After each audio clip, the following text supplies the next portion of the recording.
Welcome to the Dr. Nikki Starr Show, a podcast to support you in your spiritual awakening and personal development.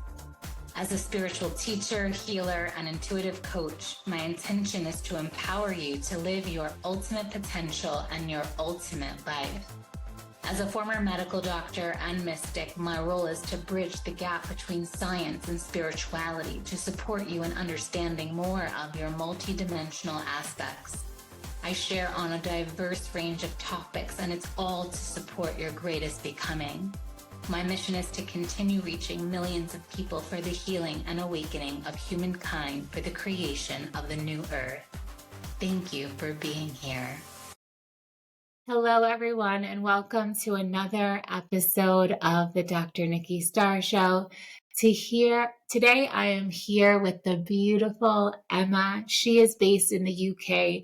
She's a Reiki master, an energy healer, and is trained in mindfulness and self-compassion. And today we're going to dive deeper into self-compassion, compassion in general, as well as energy work, and just how powerful it is to support us in self-love and self-healing. So welcome, Emma. Thank you so much for being here today with me. Oh, thank you, Nikki. It's lovely to be here. And if you want to share a little bit about yourself and what inspired you, because I know you used to do other work. I think you used to do teaching work, and now you've kind of gone full time into energy work. And if you wanted to share a little bit more about yourself. Yes, I actually discovered energy work whilst I was a teacher way back in 2004. So I'm a primary school teacher. I discovered Reiki completely by accident from a flyer that I saw when I was at a yoga class. I just liked what it described it as, so I thought, oh, okay. So I went to a Reiki course, never even had a session before. And within an hour of the course, I was sensing energy, and I have never looked back since. It was like an opening up of a part of me that I never knew was there. And so I continued along that path, and 3 years later became a Reiki practitioner and teacher, and I did that alongside my primary school teaching for 22 years, and now I am focusing just on Reiki. So I gave up primary school teaching 5 years ago. So Beautiful. Yeah. And I consider Emma one of my earth angels. You know, there's been times where I get a weekly energy healing session. And for me, I just find like I also give energy work and offer teachings in it and sessions and with my clients. For me, and I have a whole podcast just on energy work. And for me, I feel like it's the miracle work. I feel like when we connect to higher frequencies that are rooted in unconditional love, in highest frequencies of love and light, how I visualize it is it's like the highest frequency that it almost like washes out all other frequencies. Like it supports us in clearing energies that are not serving. It supports us in receiving new insights that are really rooted in love, that are really rooted from a higher perspective that can help us find clarity or even just find peace in general. And so what has been, and that's like for me as an energy practitioner, but also as someone who receives it. So for me, I feel like literally anything can be healed or cured with energy work, in my opinion. And so for you, how have you experienced energy work? And like for me, I feel like it is preventative medicine, and the auric field is our future. So if we take care of our aura and our energy, our physical body will be better, our mental body will be better, and we will just be in higher health just by taking care of our energy field, because every single physical and mental ailment or symptom is first rooted in the energy field. That's how I see energy. And so I'm curious for you how you see energy and energy work and how they interplay with our health, with our wellness, and just being an optimal human in general. Yeah. Well, I totally agree with all that you say. And I think the key to be able to do that and to be in touch with your own energy field is the skill of being able to switch off in order to do that. So I think that's where like the mindfulness comes in for me, and then the self-compassion. So yes, when I am giving Reiki and people have come to me to receive Reiki, in that moment they are able to do that and connect with their own energies, and it allows their natural healing ability to have a space to then allow to do what it needs to do when in the busy everyday world, as you know, with all the stresses and strains. That's what I believe stops us connecting from our inner self and our higher self. And I think in that place of complete relaxation, if you allow yourself and switch off your analytical mind, you then immediately, you don't have to try, it just happens naturally for everyone. You then get in touch with your own higher self, which then opens everything up. And I think for me, the main thing, other than a healing session with someone, is then being able to teach them how to have that in their daily life by learning to take like 3-minute breaks here and there just to switch off from whatever they're doing, to connect. And then by doing that, they then have Reiki, using the word Reiki in their everyday life, to be in touch, as you say, with that energy, and that in turn cannot fail to help with health and business and whatever the focus is, because you're not snowed under by it all. So yes, that's sort of what I try and teach alongside just somebody coming for a session. That's amazing, but for them to have that power themselves, because it's within everyone. You don't need someone to it's always great to have someone. I do Reiki shares as well, and it's lovely to receive, but it's really good, I think, for people to be aware that they have the power within themselves just to switch off and connect with their own higher self. Yeah. And one of my spiritual mentors, he would always say, like, relaxation is death to the ego. So our capacity to relax is what really allows us to connect with our highest self, which is beyond the mind, beyond because we could say the ego is the analytical mind. And it's true what you say, even with stress and having high cortisol levels, one, of course, contributes to health problems, but it's actually like we can't even access higher function of the brain for creativity, for new ideas, to see solutions. It's like when there's cortisol and stress, it's like you're focusing on the problem because you're in that fight or flight. And so it's true, when we go into that deep space of relaxation, I know some of our sessions have even been that, like, I just needed to relax. I just needed support to get to that place of relaxation, that it's just like, it feels like all is well in the world. And the truth is, we can moderate our feelings, emotions, our state of being. Like, we are that powerful. And for me, I've always loved meditation, to do that on my own. And then, of course, if I want support, which I love having support, just because I hold so much support for others and I'm constantly giving, sharing. So for me, I do like having that time where I go and held in a way. But Definitely. yeah, and so, but of course, we can do energy healing on ourselves as well. So let's go into, I love talking about compassion and self-compassion. And for me, I've always looked at and thought of compassion as when you put yourself in someone's shoes and for a moment see life through their lens and realize that they have their challenges and they have their traumas and their wounds. And by, for a moment, going into their perspective, that you can understand why they behaved in a certain way or said something or acted in a certain way. And so I've always looked at compassion like that, like, oh, okay, let me just put myself in their shoes and then I understand what they did and why they did it. And I've found that that creates a lot of healing and connection and understanding.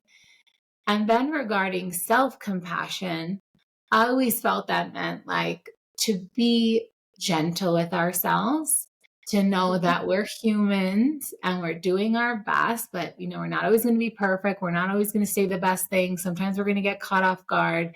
And that if we do make a mistake, to not like criticize ourselves and not to be essentially hard on ourselves by being mean in any way, or to really almost like be that like loving mother to ourselves.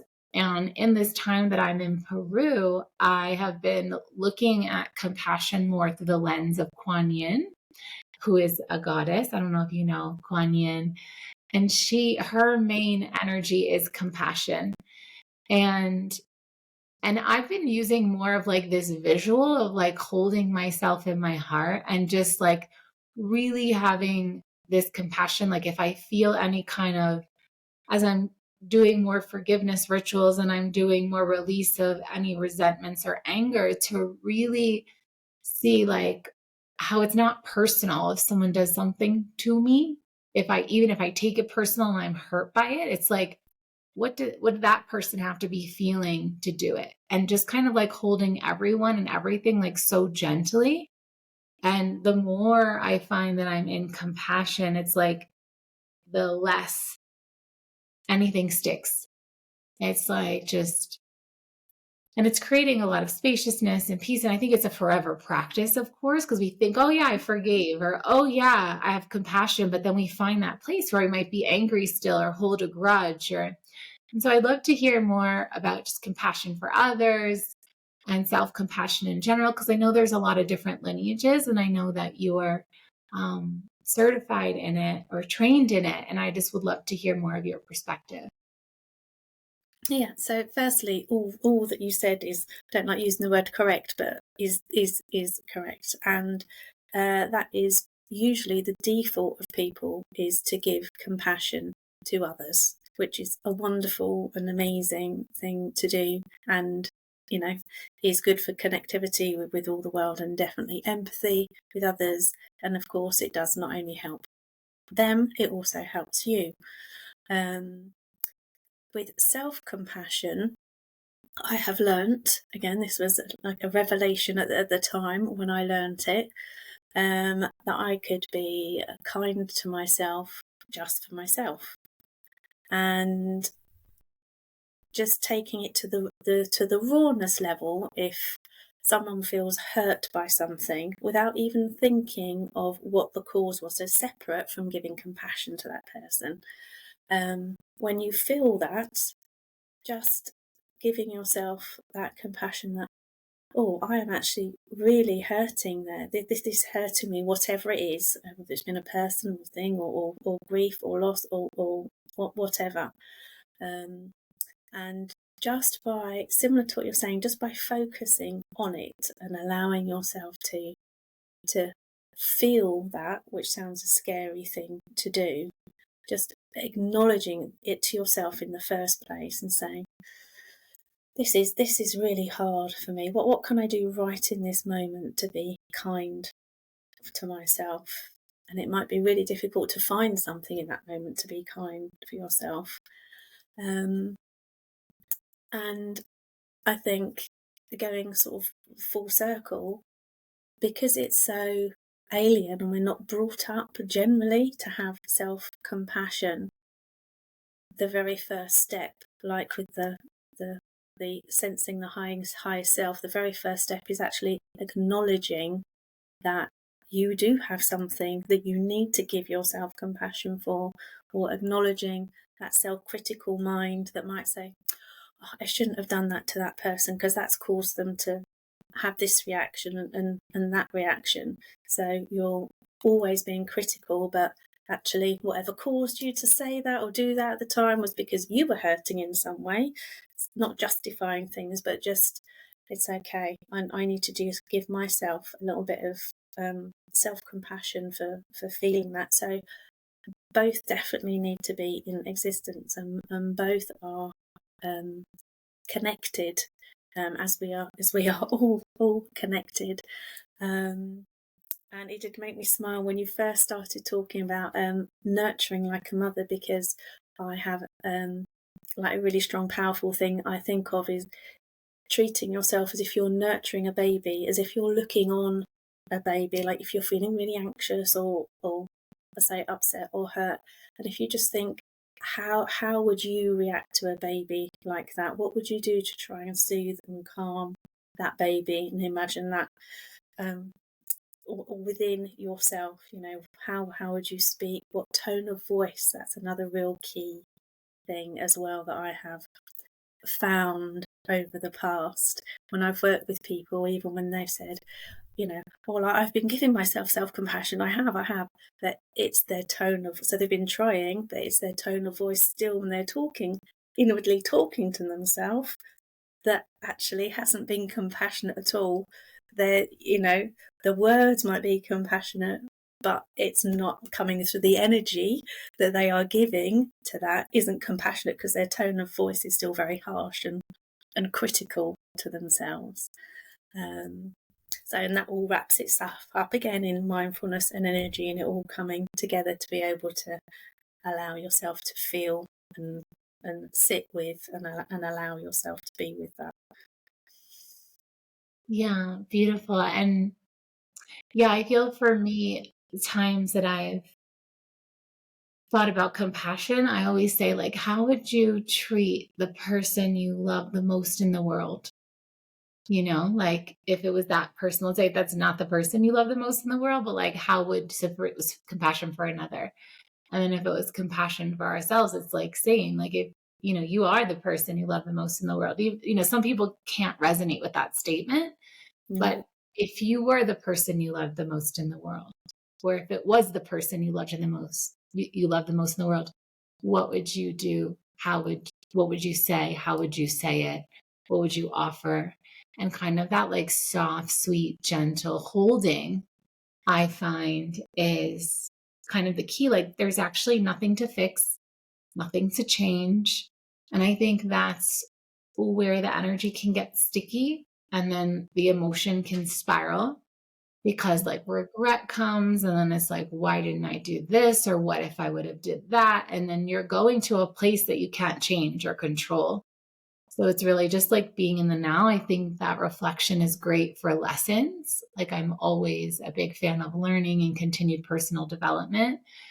But for sure, that like space of just soft, gentle holding compassion for ourselves is so important to help us clear those stuck or trapped emotions that may be the ones that don't feel so good. And especially I have found connected to anger or anything like that, it's usually underneath the anger is sadness. And so you feel hurt in some way or you feel hurt by another. And if we just like allow ourselves to go into the sadness, I find that it really helps to clear. And like I said, compassion is like a higher frequency because we only like what we're feeling can kind of like stick to us. Like this is like an energy thing, like attracts like. So the more we have like repressed anger and judgments and criticism about ourselves, I feel like the more those negative, and I'm, putting my hands in quotations, those negative emotions can stick. But if You're we're pulling them towards you. yeah, and if you want to talk a little bit, this is why then going back to like the energy work is sometimes we're so in the trigger and we're so mad or angry or sad or whatever that like we keep growing that energy like a ball. And I have found that if we really come into that love and compassion, which I believe is like the true definition of a spiritual person, is like how loving and compassionate you can be in every moment. Then it's like we walk through the world with ease and grace and bliss and love, and we have more harmony and union in every interaction. No, I agree. I think one thing that I didn't mention as well was the awareness of, that everyone does suffer as well as we know by being compassionate to others. But I think that really, really helps. And there's there's a mantra that I say that I think I might have shared with you in one of our sessions. I can't remember now. Which is very simple, which is just acknowledging first. So that mindfulness, whatever it is, it doesn't matter, as you say, anger, hurt, pain, it all does come to a deeper sadness, whatever it is. A mantra saying, this is with your hand on your heart as well, this is a moment of suffering. Suffering is part of the human experience. May I be kind to myself in this moment. May I give myself what I need. And just by repeating that over and over again, you just do feel your whole body and everything relax, because you are listening to yourself. And with what you were saying about collecting, like the negative thoughts and the negative things, is if you're not listening to yourself, then they are growing that negative energy. Thoughts are energy, words are energy. So by listening to yourself and giving yourself compassion when maybe you're wanting to seek for someone else to give you that compassion or to notice, you can give that compassion to yourself and you feel heard in the same way as if someone else then does notice that or give you compassion. So yeah, it's just an incredibly powerful tool to do that. And you're reminding me of this time where I once gave compassion to a person, and I'll share the story, but just by being in that energy field, it shifted the person. So I don't know if I ever shared this with you, Emma, but I used to live in a big spiritual community in Italy for 3 years. And I didn't always have a car. When I would stay for 3 months, I didn't always have a car. And so, but I lived in homes with like 20 people. So there's always someone you can get a ride with to town and stuff. And there was this one woman that was often like a little bit like bitchy, it's good to say that. And she sometimes had an attitude a lot. And I remember there was one day that I had asked her for a ride, and she was just like super nasty and like really rude to me. And I remember being very sensitive, like living at the community, just because like I was a newer person, and sometimes people's projections, like me being a newer person. And she was kind of one of these people that was not nice to me. And one day, I don't know if I was just in a really good mood or I had just like done some healing and energy upgrades or whatever. But I remember her being really nasty to me. And then I sat in the car and I was just like, she must be going through something really hard and difficult because, you know, and I didn't even like want to make excuses for her behavior, but I did not take it personally. And I just in my head said, wow, she must be going through something hard. And there was no stickiness or residue or trigger in my being. I was completely neutral, completely compassionate. And then she just like turned around the car. She's like, I'm really sorry. I'm just like having this bad day and da da da da da. And she just like apologized to me. I didn't even say anything to her. Right. And it really shows like how much can happen through nonverbal communication that is really just energetic communication. And that's why I'm such a big fan of energy hygiene. Like so much of the work that I share is like how to cleanse your energy. And similar to you, I'm like, I like to teach people. It's not just like, okay, you come and you have like a weekly session. It's like you receive practices and sometimes I call them like Jedi meditations and energy protocols, because it's like how to shift your energy field, which ultimately shifts how you're feeling. So then you can have more harmonious interactions. You can show up in a higher light with more love, with more peace, with more joy. And I find that if we just take responsibility for our energy, really take responsibility for our emotions, and that doesn't always mean like, oh my God, I feel this, I need to get rid of it. I believe over the years, I've had to learn to like, instead of trying to get rid of this energy, like you say, have the awareness, see it, feel it, go into it. Maybe it's speaking to me, like love on it. That can transmute it sometimes faster, and a lot of times faster, because you get to that neutral place. And love and compassion are like the ultimate healers, in my opinion. And that's why I love receiving energy work, doing it on myself, doing the energy protocols that I do. And then, of course, knowing that sometimes I'm just like wounded and I'm down and out, and I just want support and help from someone else when it feels too much, right? Mm. And and that's why I do like love energy work, and I'm such a big fan of it. And I feel like everyone should be getting it like weekly, regularly. Yeah. And So and yeah, it's not a weakness to give yourself self-compassion, and it's not a weakness to seek healing from other people. And that can be another thing that some people in society see as a weakness, and it's far from it. It's the opposite, because you are acknowledging yourself in all its entirety. And life is full of ups and downs. And I'm not sure what your perspective on this is, but you can be the most spiritual person that does meditation and energy work all day long, but there's still ups and downs in life. And anyone who says that there aren't, I don't think they're being honest with themselves, because that is human life, unfortunately. Um, so, I, so I yeah. definitely agree with that. And I actually have found, I feel that some of the greatest facilitators and practitioners that I've ever worked with, and I know like even as I go deeper into my mission and start to reach more people, it's like the trials are sometimes even bigger.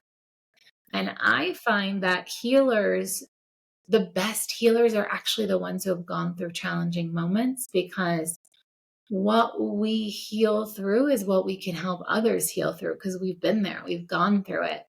And so I've had, I was interviewing a friend yesterday for the podcast as well.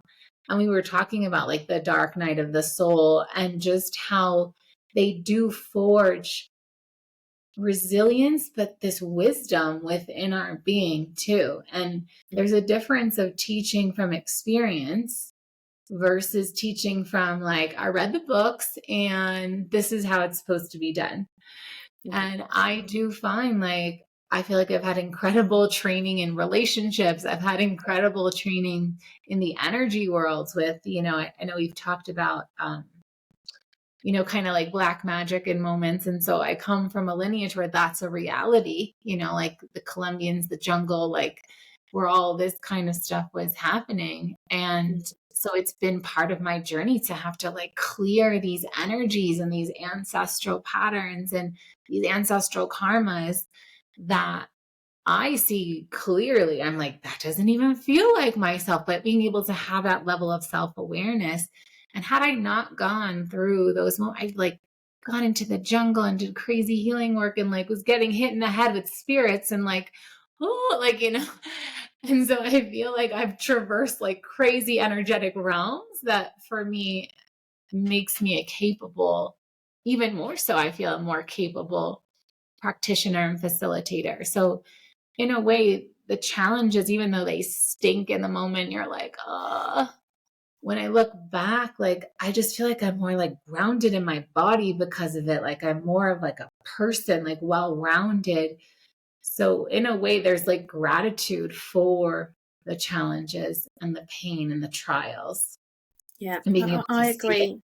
yeah, in And that I way. think the people that you then give the healing to have a natural sense of that. Like you're saying, the energy that you gave out to the lady in the car that she felt, I think that the people that you work with, they can just feel your genuine compassions. This is where it sort of goes full circle, and the compassion that you're giving whilst you're healing, because I don't know any healer who isn't doing it to help others and in their lives. And I think yeah, 100%, they are two totally different things, learning something, but then through your experiences and traumas and things. And sadly, most people have been through all sorts of traumas. I certainly know.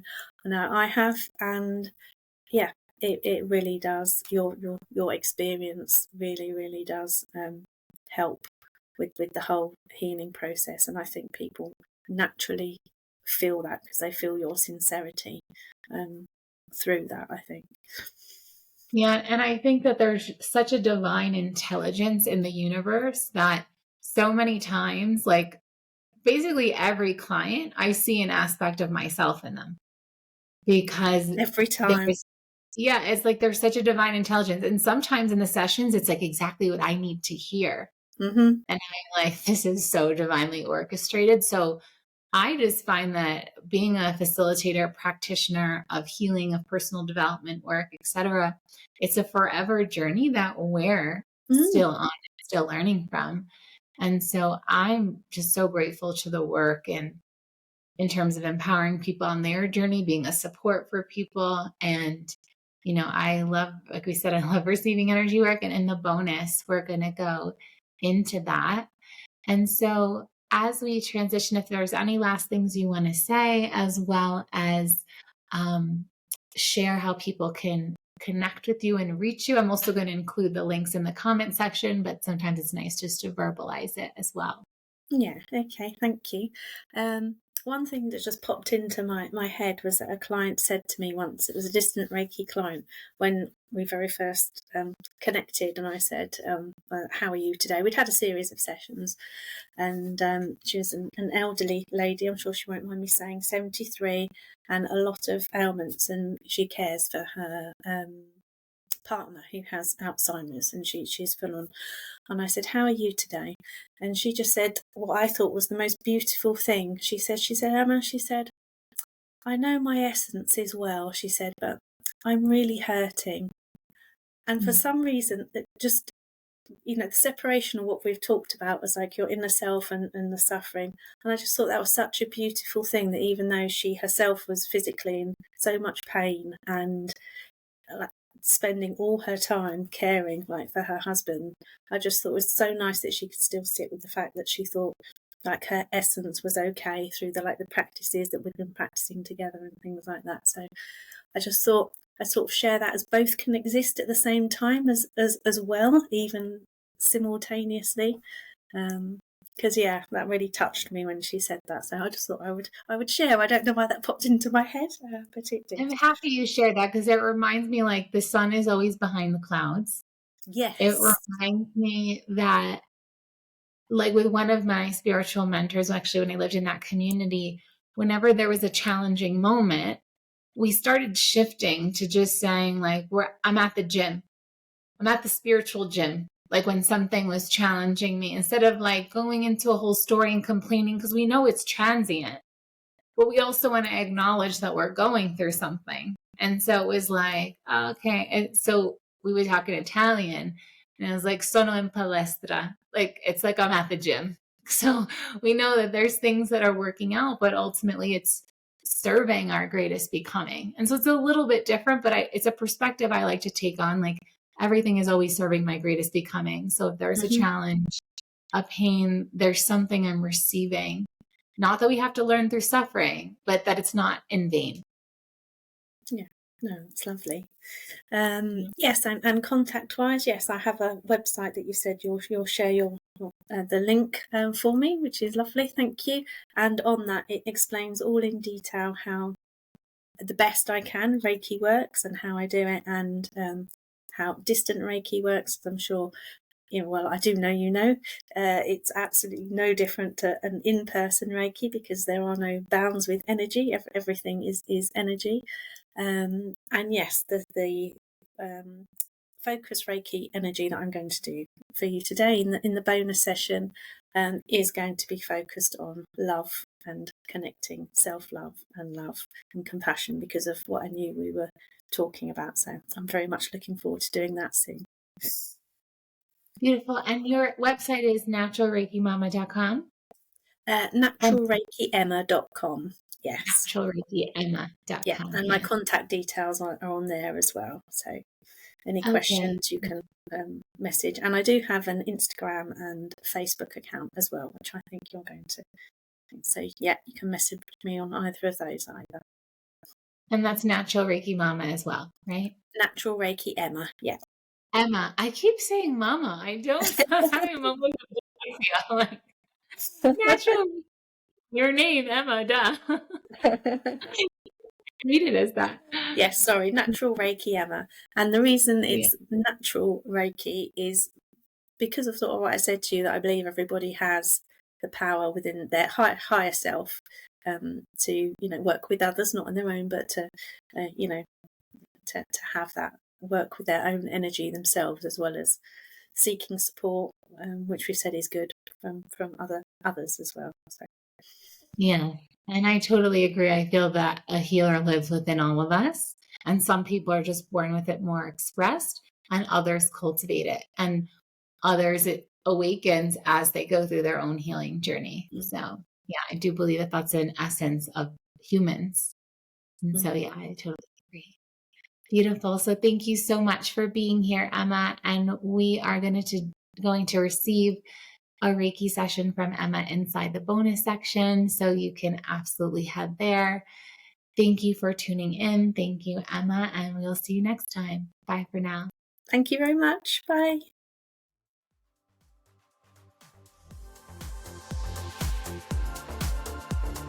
Thank you for tuning in to another episode of the Dr. Nikki Starr Show. Please like this podcast and share it with anyone you feel would benefit. Subscribe to the podcast to receive bonus content, and remember, every Monday the video version goes live on my YouTube channel. Thank you so much for being on the Ascension path with me and for doing this great work.